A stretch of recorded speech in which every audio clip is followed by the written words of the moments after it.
Alô, amigos, estamos começando mais um programa .net aqui no Box 21 do meu amigo Fernando Soares Brandão, que é o cara hoje. Nós vamos conversar com o Fernando Soares Brandão, nosso cronista esportivo, especialista em todas as áreas e também em panetone, né? É um cara que entende de panetone. O Fernando Soares Brandão, vocês não se preocupem que ele não tem preferência clubística, né, como todo cronista esportivo, né, não tem preferência clubística, ele só é um torcedor do Boca Juniors, né, como nós outros desde ninho. É isso, Fernando Brandão. Aqui nós estamos na Carlos Oncosas, número 304, o melhor happy hour da cidade. É mentira? Não, uma verdade relativa. Evidentemente, eu vou acompanhar com muito prazer a final da Libertadores. A minha simpatia vai um pouco para o Sport Clube Corinthians, né? Até porque, apesar de morar no Rio Grande do Sul, ser próximo aos hermanos, eu acho que nessa hora dá para ser brasileiro. Não chego a ser um Galvão Bueno, Corinthians é o Brasil. Não é o Brasil, mas é pelo menos um time mais próximo. Descobrimos então que o Corinthians não tem 35 milhões de torcedores, é 35 milhões e um. Tá, e um é o Brandão. Pera aí, Brandão. Vem cá, tia. Aqui as torcidas todas organizadas de todos os times estavam vestidos de Boca Juniors. Não sabemos o resultado, porque o programa está indo ao ar depois da vitória ou não, mas eu sei que em São Paulo vai ser o seguinte: se o Corinthians ganhou, é um desastre. Se perdeu, é um desastre só para o Corinthians. Mas é que aí que está a brincadeira, né? Se o Corinthians ganha, além de ser uma grande alegria para a torcida corintiana, ainda tem a grande vantagem que tu vai poder zoar os palmeirenses durante muito tempo, né? Vai ser uma revolução no futebol de São Paulo, né? Que vai encurtar a distância do Corinthians para os tradicionais adversários de lá. Então, acho que vai ter um lado divertido nessa história. Afinal, o Corinthians até hoje, né, até essa disputa da final da Libertadores, ele é o único campeão mundial, o único time brasileiro que é campeão mundial sem nunca ter vencido uma Libertadores. Então, vai ser um segundo fenômeno se ele conseguir eliminar esse argumento da sua história, passar de ser um time com Libertadores em vez de ser um time sem Libertadores. Outra coisa que eu queria entender, Brandão, tu que é um especialista em futebol, por que nos jogos do Grêmio tem mais torcida do lado de fora vaiando a delegação do time que o Ronaldinho tiver do que dentro do estádio? Ficou mágoa, hein? Eu acho que o episódio Ronaldinho Gaúcho é característico de uma coisa que foi mal levada por todas as partes, né? Não dá para esquecer que o que aconteceu com o Ronaldinho, com todos os problemas de caráter que ele demonstrou no Grêmio e em outros clubes por onde ele passou, né? É aquela história que a gente brinca muito no futebol, né? Não quero para casar com a minha filha. Para jogar bola, beleza. Agora, também não dá para esquecer que a administração do Grêmio daquela época, né, também não era um primor de organização. Eu acho que a história real que deu origem à série Ronaldinho Gaúcho versus Grêmio nunca foi contada. Até hoje a gente lida com versões da realidade. Ninguém sabe exatamente. O Ronaldinho, quando recebeu uma homenagem dos funcionários do Grêmio, ele disse, olha, eles sabem o que aconteceu. Talvez um dia se instale uma comissão da verdade no Rio Grande do Sul para avaliar o que aconteceu. O caso Ronaldinho. O caso Ronaldinho Gaúcho. Mas, de qualquer maneira, depois disso, quer dizer, agora deixando isso de lado, depois disso se criou um antagonismo que eu acho que a essa altura até já passou do ponto. Acho que a essa altura caberia, né, aos gremistas gradativamente irem... Não, eu acho que é um esquecimento. Não tem que perdoar, tem que esquecer. Entendeu? Deixa pra lá, faz de conta que, entendeu? Dá a ele a importância que ele efetivamente tem. O Ronaldinho poderia ser hoje, a discussão hoje poderia ser o seguinte: o Ronaldinho é um jogador na história do Grêmio com a importância comparável com quem? Tá bom, com o Renato Portaluppi é blasfêmia, mas sei lá, né? Com o Mazzaropi, com o Derlei, com o Jardel. Hoje é difícil que ele se compare com qualquer jogador que tenha um perfil positivo na história do Grêmio. Então tá mais fácil comparar ele com os caras que não deram certo no Grêmio. E, lamentavelmente, a maior parte da responsabilidade sobre isso cabe a ele e ao irmão dele. Então é triste, mas é verdade. É um grande jogador, foi um grande jogador de futebol, hoje ainda é capaz de lampejos, mas de curta duração, que conseguiu desmanchar, né, uma imagem que ele poderia ter tido no clube, onde ele mesmo confessa, né, onde ele viveu dos 7 aos 20 anos. Eu acho que em qualquer lugar que eu tivesse passado dos 7 aos 20 anos da minha vida, eu gostaria de ter boas lembranças e que as pessoas tivessem boas lembranças de mim naquela época. Ele, lamentavelmente, não conseguiu fazer isso. Tá? É uma pena. Né? Mas, como ele mesmo talvez dissesse, né, o que é você ser mal visto no Grêmio quando você pode ser mal visto no Flamengo? Né? A essa altura, acho que o capitalismo do Grêmio tem que pensar assim, não, Ronaldinho hoje é mal visto pelo Flamengo, né, que tem que lá discutir uma dívida de 40 milhões, quem vai pagar quem e tal. O Grêmio não tem que discutir mais nada, já acabou, é página virada, morreu. Aliás, o Romário ganhou uma ação milionária, né? O Romário, hoje deputado Romário, contra o Vasco da Gama, 55 milhões de reais. Olha só quem vai ter que pagar essa conta, né? Lamentavelmente, o futebol brasileiro está cheio de cenários como esse. Né? Nós temos o cenário do Adriano também, que diz que vai cobrar uma baita grana também. Em algumas outras áreas de atuação, né, as pessoas que dão margem a esse tipo de situação, né, seriam acusadas de gestão temerária. Né? Mas no futebol, essas coisas vão para debaixo do tapete, a gente não fala mais no assunto. Quer dizer, de novo, usando a referência atual, né, quando o Grêmio Internacional tem folhas de 6, 7 milhões de reais por mês, né, e a gente, no fundo, sabe que nenhum dos dois tem plantel para ser campeão brasileiro, acho que cabia um exame. Faz sentido você apostar 6, 7 milhões todo mês num grupo de profissionais que tu sabe que não vão chegar muito longe, né? Uma vez que não vão chegar no título, não vão chegar muito longe daqueles outros clubes que gastam 10% disso, 20% disso. Então, por que nós precisamos gastar 6 ou 7 milhões de folha de pagamento com esses jogadores? Por que o Grêmio Internacional tem que pagar salários de primeiro mundo, né, para ter os jogadores, se eles não vão conseguir ter os resultados que deveriam acontecer, que se esperaria ter? Se eu vou gastar 7 milhões, eu quero ser campeão brasileiro. Agora, aparentemente, essa relação de causa e efeito no futebol não existe. É a mesma coisa. Tens lá um plantel da tua empresa, tu começa a contratar os melhores profissionais do mundo, tu está esperando um retorno.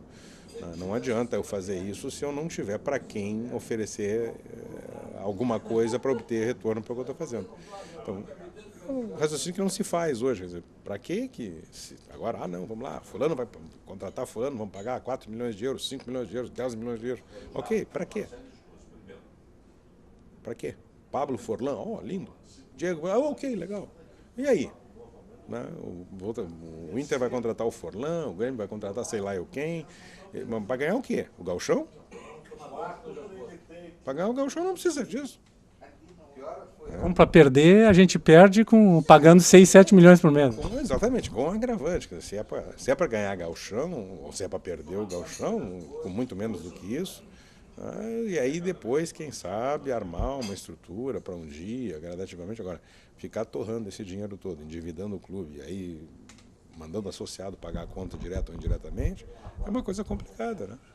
Mas não parece ser essa a visão. A paixão passa por cima e vamos lá, temos que contratar, temos que resolver. E a grenalização da nossa discussão aqui no Estado é como é que fica, né? O estádio se fecha, se abre, a gente torce com a desgraça do outro. Brandão, vou te perguntar outra coisa ainda sobre futebol e depois nós vamos falar do que importa. Brandão, tu achas que agora, este ano, é o primeiro ano que os times que estão participando do campeonato entenderam como é que é um campeonato de pontos corridos? Sinceramente, eu acho que não. Eu acho que ainda falta tempo, né? Acho que o Campeonato Brasileiro por pontos corridos ainda é uma novidade. Né? Eu digo isso porque tem muita gente, não é pouca gente, que ainda acha que a fórmula de pontos corridos é melhor ou é pior do que a fórmula do mata-mata. Quando na realidade são duas fórmulas diferentes, cada uma tem seus méritos. E eu acho que hoje a gente está próximo de voltar ao que seria a situação ideal, que é ter uma Copa do Brasil, onde todo mundo pode participar, os grandes times brasileiros podem participar, e um Campeonato Brasileiro onde os grandes times vão participar. Um é um estilo de mata-mata, de torneio, e o outro é um campeonato por pontos corridos. Né? Isso provavelmente melhora o perfil da Copa do Brasil, mantém o atrativo do brasileiro. Né? E se a gente conseguir, no meio disso, criar um calendário que suporte essas duas competições, e mais a Sul-Americana e a Libertadores, a gente provavelmente vai ter chegado muito perto, aí sim, de ter um cenário onde seja possível discutir melhor, entender melhor como é que cada uma dessas coisas funciona. Agora, se isso vai acontecer esse ano, ano que vem, daqui a 5 a 10 anos, é difícil estimar.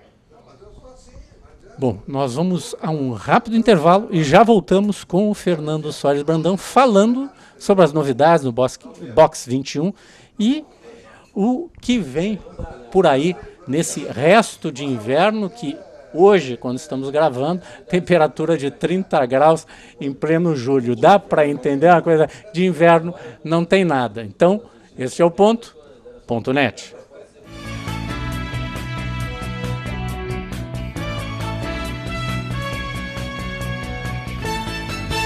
Venha conhecer o Box 21, um ambiente aconchegante, onde o melhor da gastronomia espera por você. Saboreie o delicioso filé à parmegiana e o sanduíche aberto Box 21. Conheça a bacalhoada, uma das tantas atrações do Box 21. Filés, peixes, vinhos, petiscos e, é claro, um chopp bem gelado. Ah, e tem sobremesas caseiras também. A melhor opção para o seu happy hour. Traga seus amigos. Venha com sua família. Box 21, Rua Carlos von Koseritz, 304, em Porto Alegre. Reservas pelo telefone 51 33 25 51 21.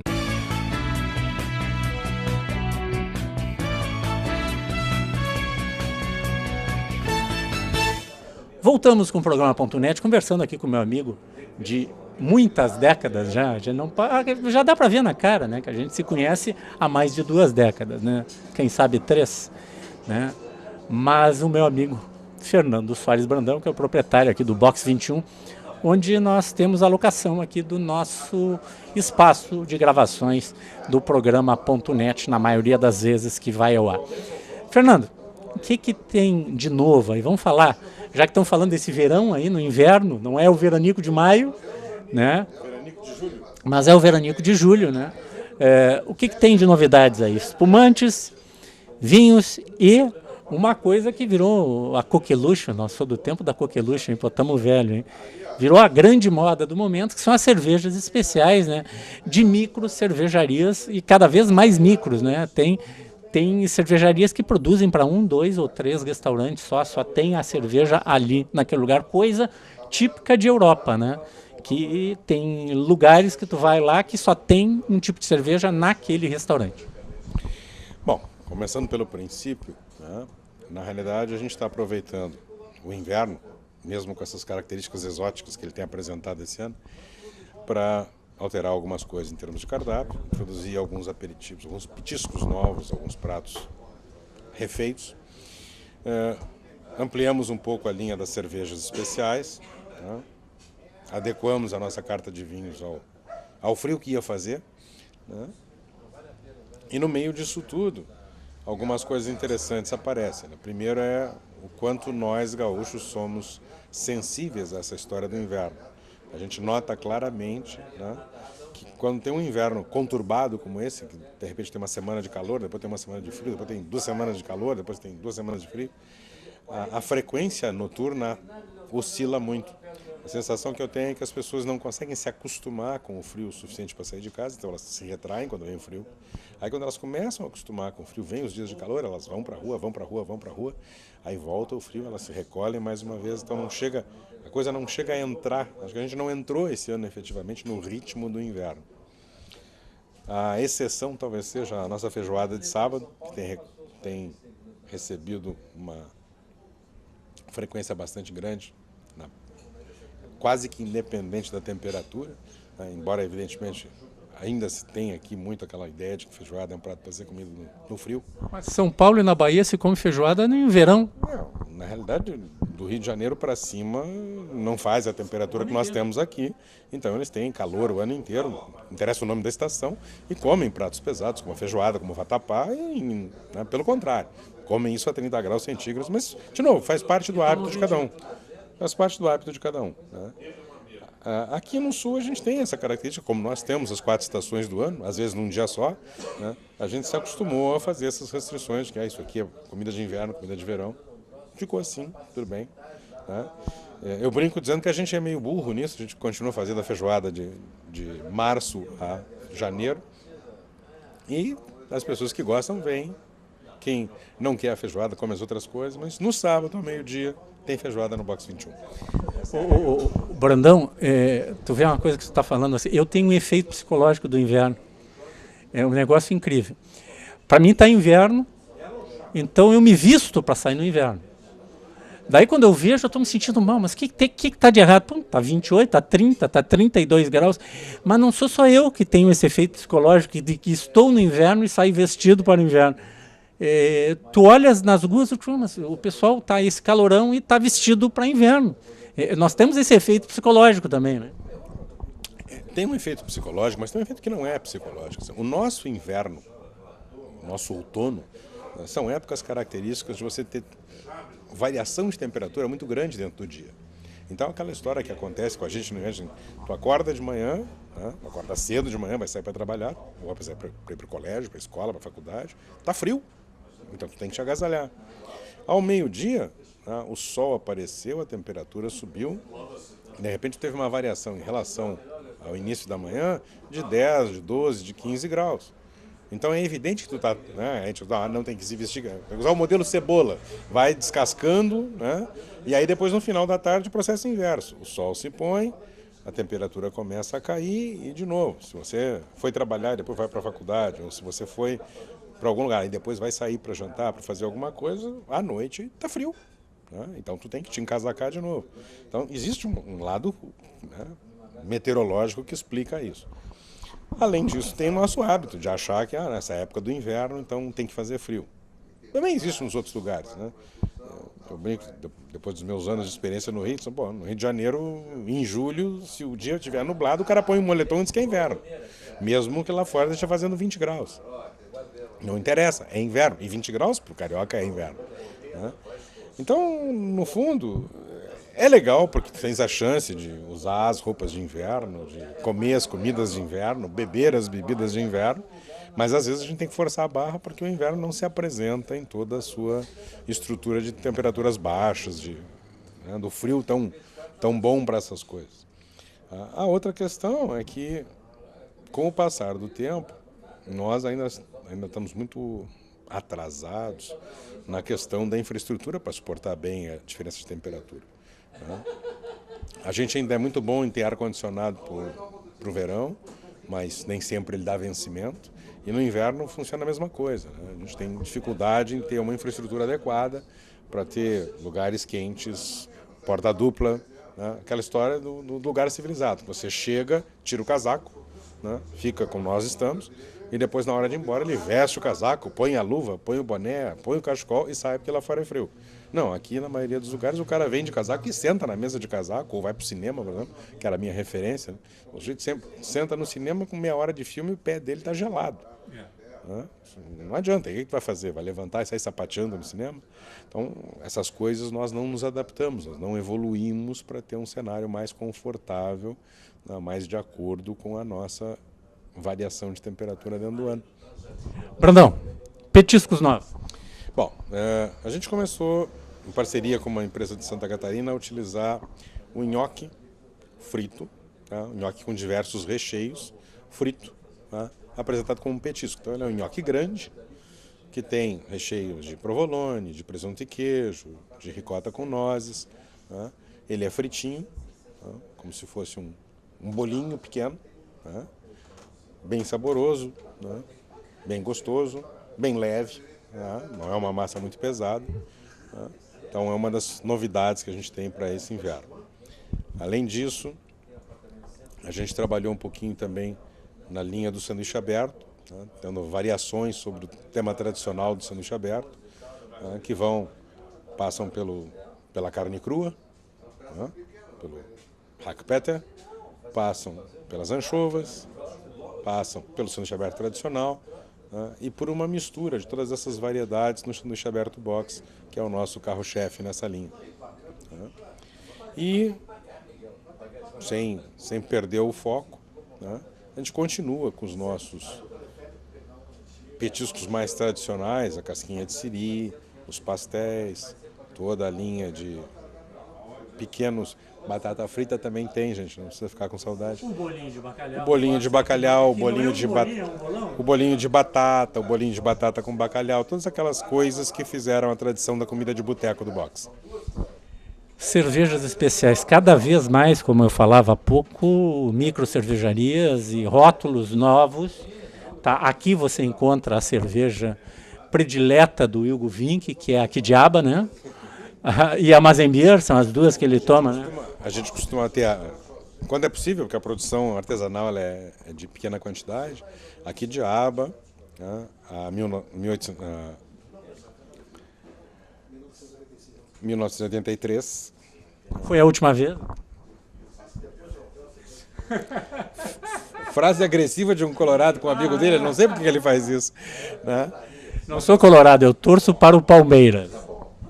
Então nós temos, além disso, né, assim, pegando uma distribuição geográfica, nós temos cervejas alemãs, a linha da Paulaner, né, cervejas gaúchas, né, cervejaria Hasen de Gramado, cervejas catarinenses, a Bierbaum de Treze Itilhas, Santa Catarina, cervejas paulistas, né, a Colorado de Ribeirão Preto, né, e as cervejas tradicionais, a Boêmia, a Budweiser, a Stella Artois e outras cervejas mais comuns que a gente encontra no dia a dia.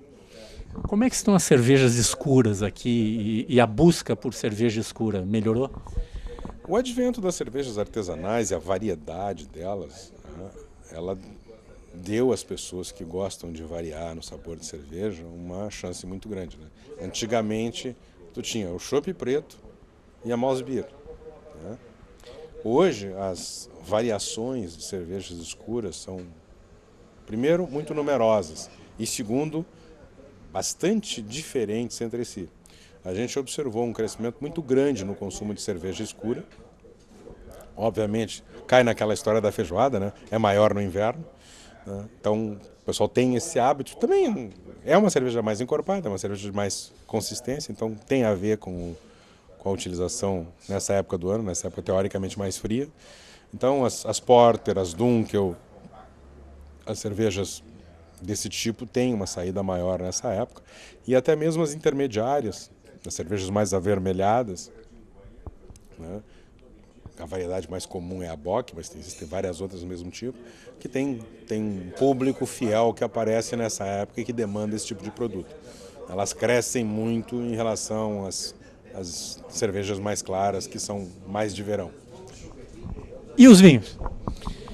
Na linha dos vinhos, apesar da gente ter uma variação grande, né, o grande consumo ainda continua nos monovarietais tradicionais, né?